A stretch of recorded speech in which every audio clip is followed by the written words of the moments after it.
Assalamualaikum warahmatullahi wabarakatuh. Halo teman-teman semua, ketemu lagi sama saya Siti Artulandia. Kali ini kita akan berdiskusi tentang komitmen kita sebagai ASN dalam beraneka. Jadi ada nilai-nilai dasar sebagai ASN yang disebut dengan nama aneka. Apa sih aneka itu? Nanti akan kita bahas selanjutnya ya. Nah, di sesi diskusi kita kali ini kita kedatangan 3 kawan diskusi. Nanti mungkin beliau-beliau ini akan memperkenalkan diri sendiri ya. Saya mulai dari yang Mbak aja deh dulu. Silahkan Mbaknya perkenalkan diri. Assalamualaikum warahmatullahi wabarakatuh. Perkenalkan, nama saya Elisa. Saat ini saya masih bertugas di KPU Provinsi NTB, teman-teman. Mbak Elisa dari KPU Provinsi NTB. Selanjutnya, silakan nih siapa aja duluan di antara dua bapak-bapak ini. Mas Kakak mungkin? Atau Mas Elvian? Boleh. Mas Elvian aja. Oke, terima kasih. Perkenalkan, nama saya Elvian Edi Kusuma dari KPU Provinsi NTB dan belum bapak-bapak ya. Terima gitu dipanggil bapak-bapak. Oke, Mas Elvian. Selanjutnya terakhir nih berarti. Silakan. Oh ya, perkenalkan teman-teman, nama saya Kakak Zakaria Wisangeni, biasa dipanggil dengan Kakak. Terima kasih.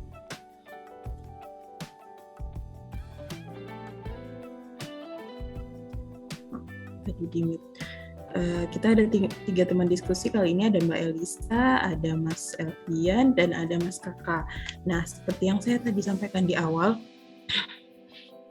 kita akan berdiskusi tentang nilai-nilai dasar ASN, yaitu aneka. Aneka itu singkatan ya, jadi kepanjangannya itu ada A-nya itu akuntabilitas, kemudian nasionalisme, ada etika publik, kemudian komitmen mutu, dan anti korupsi. Nah, kita nanti akan diskusikan dengan teman diskusi kita ini, apa sih itu semua? Ada 5 nilai dasar tadi, ada apa aja sih itu? Mungkin kita tanya Mas Elvian dulu, ada apa aja ya 5 nilai dasarnya ASN itu?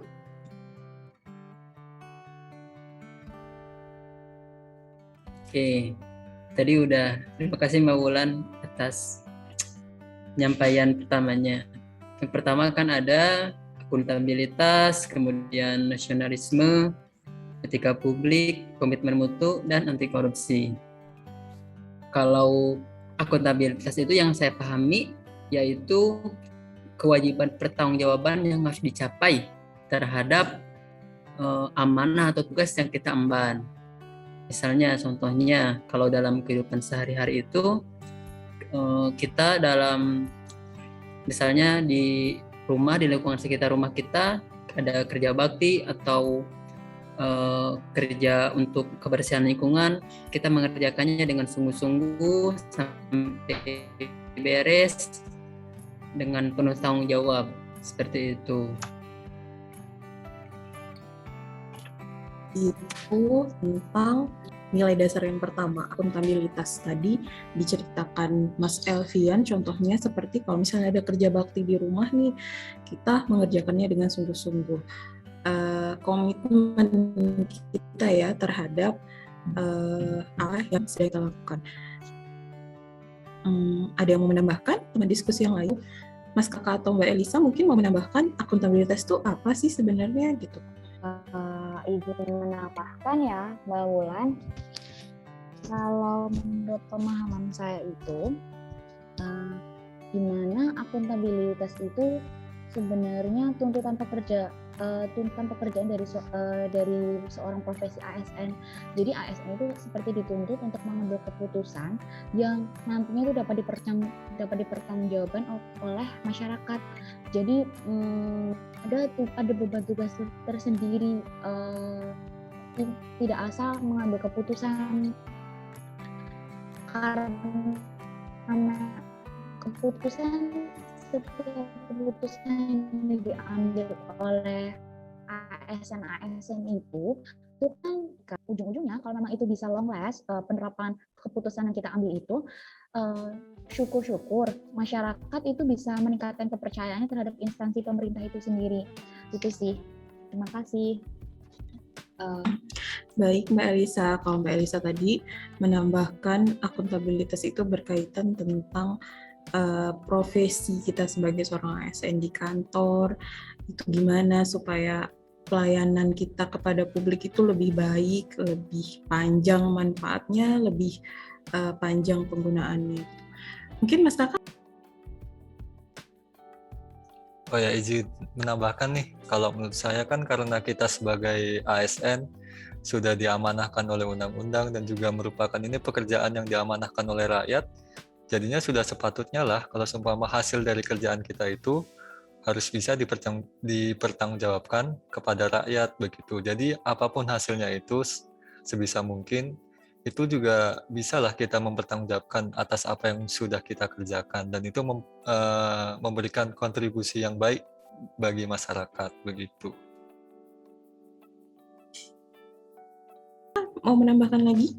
Baik, terima kasih nih Mas Kakak, Mas Elvian, Mbak Elisa tadi sudah menceritakan sedikit tentang apa sih akuntabilitas itu. Kalau misalnya saya bisa mengambil kesimpulan, intinya akuntabilitas itu tentang kewajiban kita untuk bertanggung jawab terhadap apa yang sudah diamanahkan kepada kita, baik kita sebagai individu masyarakat di lingkungan sekitar kita, pun kita sebagai profesi ASN di tempat kita bekerja dan untuk pelayanan kita kepada masyarakat di tempat kita bekerja, gitu ya. Selanjutnya nih kita ke poin yang kedua dari nilai dasar beraneka, ada nasionalisme. Ada yang mau ngasih pandangan dulu tentang nasionalisme itu apa? Mana? Saya dulu. Boleh Mbak Elisa dulu, silakan. Terima kasih untuk kesempatannya, Mbak Wulan. Ini saya ingin menyampaikan saja. Kalau nasionalisme itu kita terhadap bangsa Indonesia, terhadap negara kita ini. Nah, kalau pengaplikasian dalam tugas ASN, yang biasanya itu sebenarnya itu mudah, itu teorinya mudah, tapi prakteknya itu susah dilaksanakan, yaitu gimana kita bisa berperilaku adil saat memberikan pelayanan kepada masyarakat, tidak memberi suku, budaya, atau agama. Itu yang masih saat ini mungkin menjadi PR untuk para ASN di instansi pemerintahan. Namun kalau di sini kita lihat nasionalisme itu harus nilai dasar, itu bukan nilai wajib, itu yang nilai harus lagi sih untuk kita terapkan. Itu nggak cuma satu orang atau dua orang yang bisa menerapkan, itu harusnya semua ASN itu mulai bisa berbenah diri untuk menanamkan jiwa nasionalisme dalam pelayanannya dan dalam melakukan pekerjaannya sebagai ASN. Terima kasih Mbak Wulan. Ini Mbak Elisa tadi panjang sekali yang dijelaskan sama Mbak Elisa tuh tentang nasionalisme, tapi yang saya garis bawahi adalah gimana kita bersikap ke orang lain, bentuk kecintaan kita terhadap tanah air itu dengan tidak membeda-bedakan sara. Itu sebenarnya kesulitannya bukan hanya sebagai seorang ASN ketika memberikan pelayanan publik ya, tapi juga kesulitan kita ketika bermasyarakat, bersosialisasi dengan orang-orang di sekitar kita yang punya kebudayaan yang berbeda, yang punya agama yang berbeda, yang sukunya berbeda, yang apa aja yang beda dari kita dan mereka, itu sebetulnya tantangan kita bersosialisasi dengan mereka juga pasti ada gitu. Nggak cuma di lingkungan kita bekerja, apalagi di tempat bekerja itu tingkat kesulitannya jadi lebih tinggi lagi gitu. Oke, ada yang mau menambahkan lagi? Nasionalisme? Oh ya, izin menambahkan nih kalau boleh. Mungkin boleh, silakan Mas Kakak. Mungkin gini ya, kenapa kita sulit buat menerapkan nasionalisme dalam kehidupan sehari-hari? Mungkin kita harus mengingat begini cara pandang kita, seperti kita harus ingat lagi perjuangan-perjuangan dari pendahulu-pendahulu kita dengan yang bersusah payah untuk merebut kemerdekaan, kan sudah begitu susahnya sampai mengorbankan nyawa. Apa sih susahnya bagi kita untuk sekedar melanjutkan, untuk menanamkan jiwa-jiwa nasionalisme itu, sekedar untuk bekerja sesuai tanggung jawab lah, sesuai dengan peraturan ataupun kaidah-kaidah yang berlaku. Mungkin begitu sih. Dan juga apalagi kita sebagai ASN, kita digaji dari masyarakat juga kan, dan apalagi sebagian besar APBN kita banyak dihabiskan buat belanja pegawai begitu. Jadi sudah sepatutnya lah, sudah seyugyanya kita untuk memberikan yang terbaik bagi masyarakat begitu. Wah, luar biasa sekali penyampaian dari Mas Kakak tadi.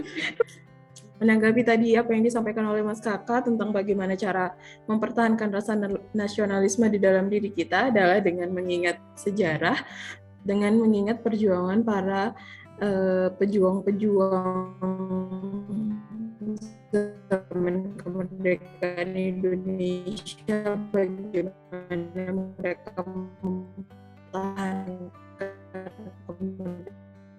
perjuangan kemerdekaan Indonesia. Bagaimana mempertahankan negara ini dengan rasa nasionalisme itu. Jadi seharusnya dengan mengingat bagaimana mereka berjuang, mempertaruhkan nyawa, darah, keluarga, harta, apapun yang mereka punya untuk negara ini, kita sebagai ASN yang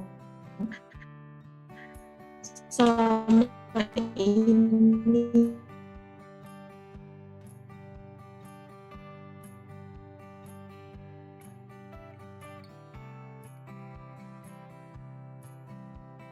dengan berbagai pendapat tadi yang disampaikan oleh dua teman kita yang lain, Elvia. Bulan, Mbak Eliza, juga Mas Kakak. Kalau saya nangkapnya itu bahwa kita itu harus meluruskan niat kita dalam bekerja sebagai ASN. Kenapa? Bukan semata-mata karena materi atau gaji, tapi kita harus menemukan kita bekerja ini semata-mata untuk nasionalisme kita, kecintaan kita kepada negeri ini, untuk membangun bangsa dan memajukan kesejahteraan umum, yaitu rakyat. Apalagi kita di KPU ini kan kita dituntut untuk menyelenggarakan demokrasi, pesta demokrasi pemilihan eksekutif juga legislatif. Kita selain untuk memilih pemimpin juga kita harus menghasilkan pemimpin yang berintegritas dengan sistem yang kita punya. Itu sih kalau menurut saya, supaya kita lebih mengingatkan kepada diri kita masing-masing bahwa kita bekerja ini harus tulus dari sanubari kita yang paling dalam untuk memajukan Indonesia. Seperti itu. Masya Allah, tadi kesimpulan ditutup dengan sangat menyentuh hati oleh Mas.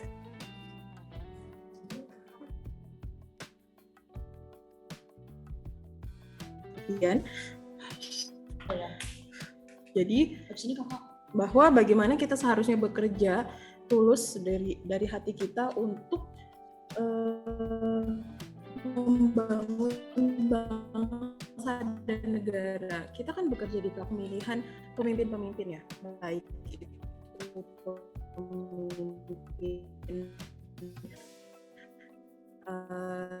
di ranah eksekutif maupun legislatif gitu. Tapi seharusnya melihat polisi yang baik sampai pemimpin yang baik, hanya sebagai melaksanakan tugas kita sebagai apa istilahnya, penyedia.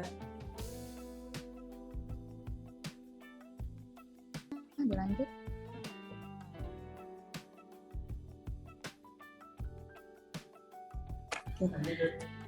Oke, kita lanjutkan ke nilai dasar yang ketiga tentang etika publik. Etika publik itu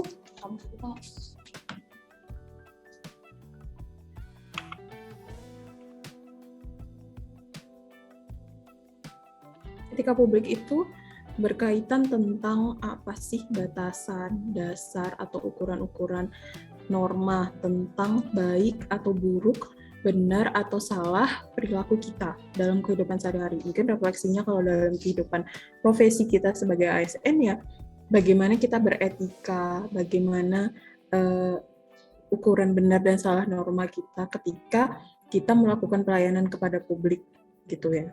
Itu mungkin pandangan dari saya, mungkin dari teman-teman diskusi yang lain bisa menambahkan apa sih etika publik itu. Silakan Mas Elvian mungkin bisa menambahkan. Oke, baik ya. Etika publik. Kalau menurut saya etika itu baik atau buruk, benar atau salah, tingkah dan perilaku kita, baik itu di masyarakat ataupun di lingkungan kerja. Kalau penerapan di lingkungan sehari-hari, mungkin kita bermasyarakat terhadap yang lebih tua, kita bersopan santun, terus terhadap orang-orang yang berbeda dalam agama, dalam budaya, ataupun ras, kita menghargai.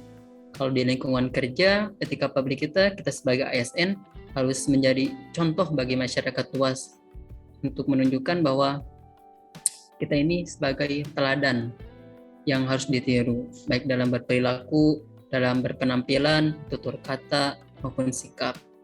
Seperti itu. Begitu ya, Mas Elvian. Jadi tadi garis besarnya adalah kenapa kita harus punya etika yang baik sebagai ASN itu karena kita adalah teladan. Teladan untuk orang-orang di sekitar kita pun lebih luasnya lagi untuk masyarakat yang kita layani. Mungkin ada yang lain yang mau menambahkan? Silakan. Mbak Elisa? Ya, terima kasih untuk kesempatannya, Mbak Wulan. Di sini saya ingin menyampaikan sedikit saja bahwa sebenarnya dasar dari etika publik itu kan hanya untuk mewujudkan service of excellence. Jadi gimana caranya saat kita melayani publik atau masyarakat sebagai pengguna layanan, itu kita menunjukkan sisi hormat dan santun kita kepada masyarakat. Kemudian untuk pemberian pelayanan pasti di balik itu semua ada SOP untuk keseragaman untuk keseragaman oleh ASN sebagai pemberi layanan.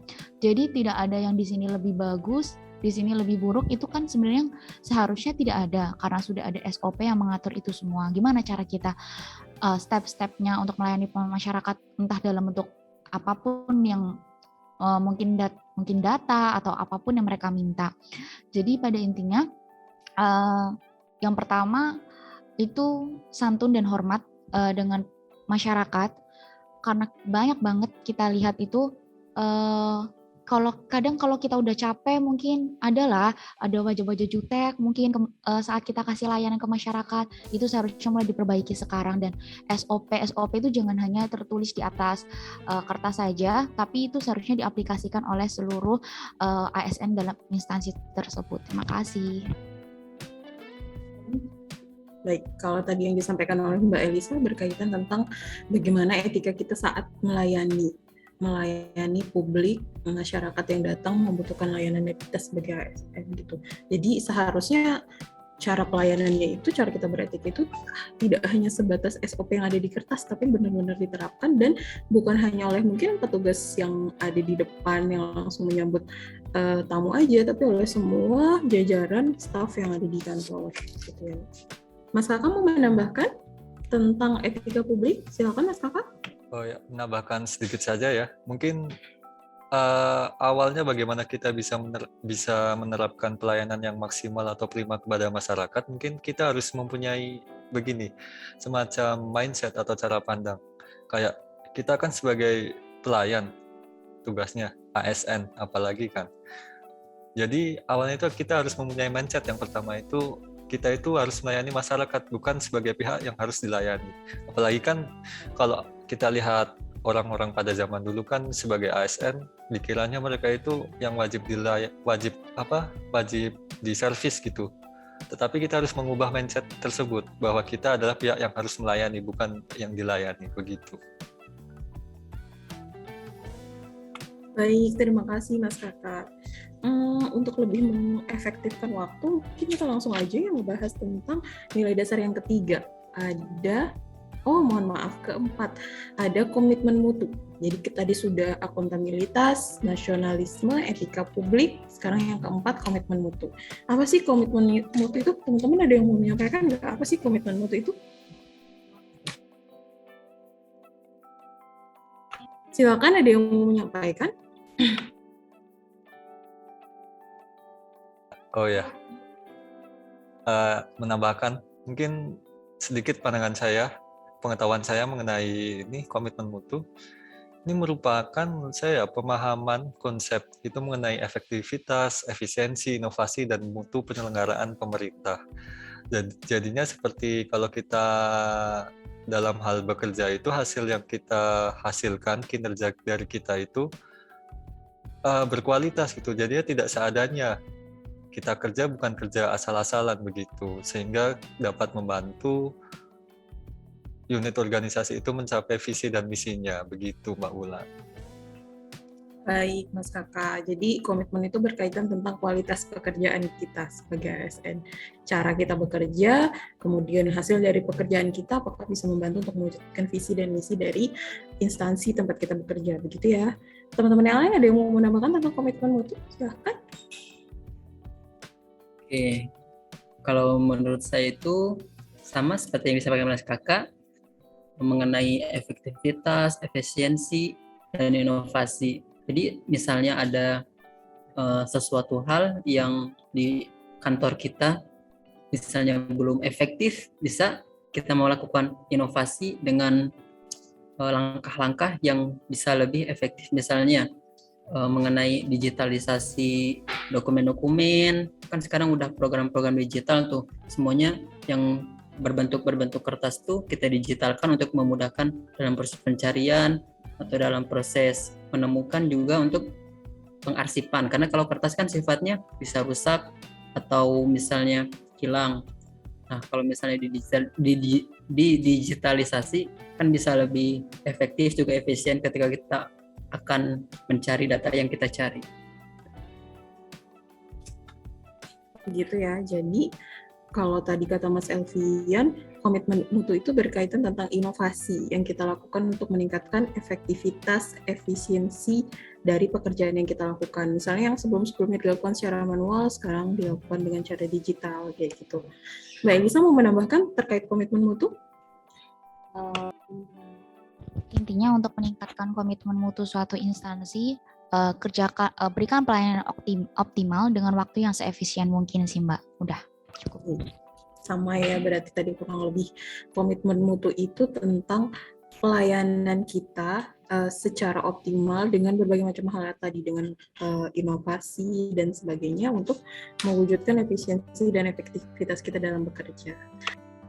Baik, terakhir nilai dasar ASN yang harus dimiliki adalah ini yang paling kayak berat gitu ya, anti korupsi, karena korupsi itu masih banyak sekali di lingkungan sekitar kita nih.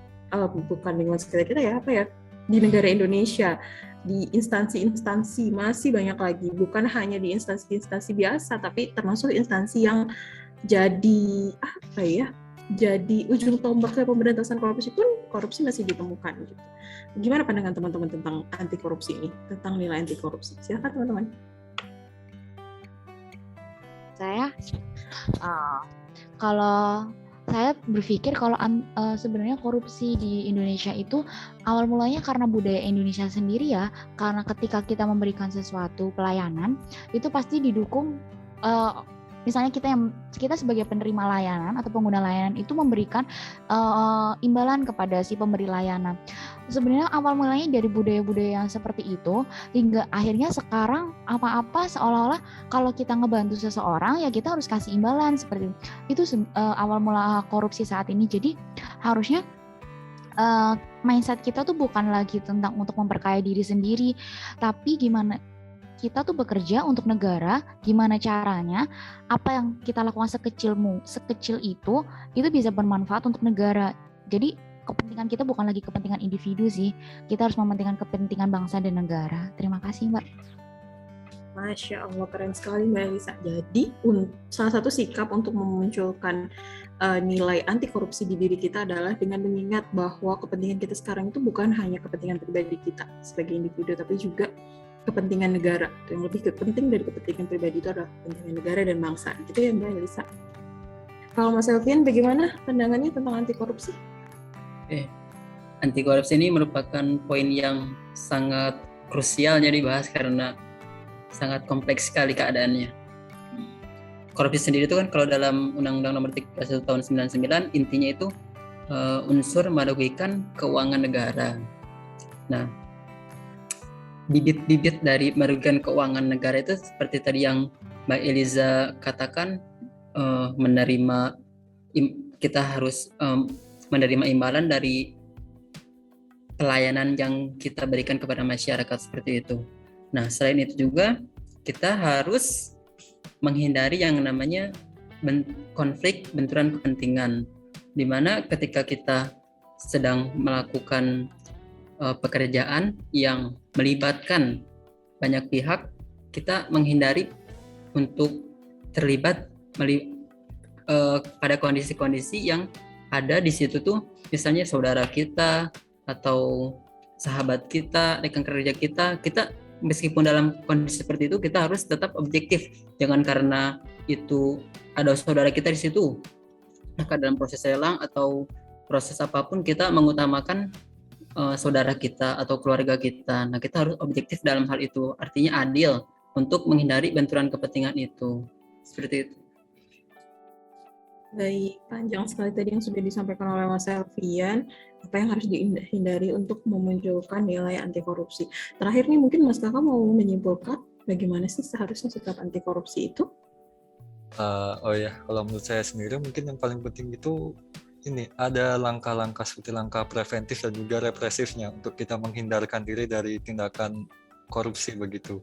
Misalnya nih, untuk langkah-langkah preventifnya, kayak kita menanamkan nilai-nilai anti korupsi yang ada 9 itu, seperti hidup sederhana, kemudian tidak menerapkan hidup yang konsumerisme, kemudian untuk langkah represifnya sendiri ini mungkin dari pembuat kebijakan sendiri ya, mungkin dari hukumannya itu bisa diterapkan, karena sekarang ini kan lebih banyak penerapan hukumannya itu belum maksimal, padahal di Undang-Undang Tipikor sendiri itu hukuman maksimal aja 15 tahun sampai seumur hidup begitu. Tapi sampai sekarang cuma ada beberapa kasus saja yang diterapkan hukuman tersebut begitu. Baik, terima kasih Mas Kakak. Sudah kita bahas semua tadi tentang 5 nilai dasar ASN, akuntabilitas, nasionalisme, etika publik, komitmen mutu, dan terakhir tentang anti korupsi. Tentang contoh-contohnya nanti akan kita bahas selanjutnya ya.